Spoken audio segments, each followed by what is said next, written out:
ওরা আমাকে একটা নামটা বলো, তোমার নামটা বলো তো। মার্জির ব্যাংকে নামটা বলো। তার যে সঞ্চিত অর্থ সে দিয়েছে দিন দিয়েছে।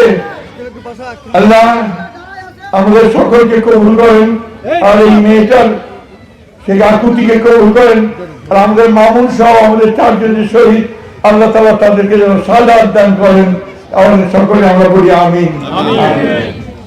পক্ষ থেকে স্যারকে আমার জমানো কিছু টাকা এবং বাড়ির কিছু মুরগির ডিম ওনাকে দিচ্ছি। আর আমি আপনাদেরকে কিছু বলতে চাই, এর আগের নির্বাচনে আমরা যেমন জীবন প্রাণ দিয়ে ধানের শীষ মার্কাকে জয়যুক্ত করার জন্য অনেক চেষ্টা করেছিলাম, এমনকি আমি নিজে বাক্স আটকাই দিয়েছিলাম যে আমি নিজে ভোট দিতে পারিনি।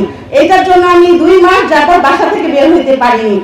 বাংলাদেশের একমাত্র স্মার্ট সিটি বসুন্ধরা এখন আরো নিরাপদ, আধুনিকতায় আরো এক ধাপ এগিয়ে।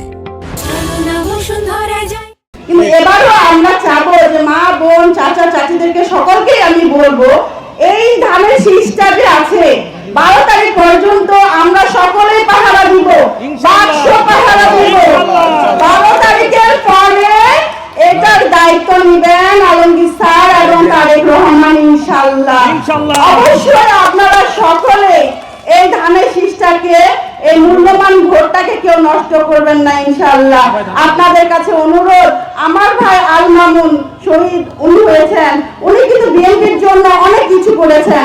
আমার ভাই একটা রাত ভালো করে বাসায় ঘুমাইতে পারে নাই, আমার ভাইকে কত জায়গায় যে লুকাই থাকতে হয়েছে, এবং কি বিয়ে করছে, বিয়ে নতুন বউকে রাখো বাইরে ছিল, কিন্তু তার এই স্মৃতিগুলো আমাদের এখনো কাঁদায়। আপনাদের সন্তান, আপনাদের নাতি নাতি, কিন্তু তাকে তার জন্য হলো যে এই ধানের শীষটাকে জয় করবেন, তাহলে আমাদের স্মৃতি আবার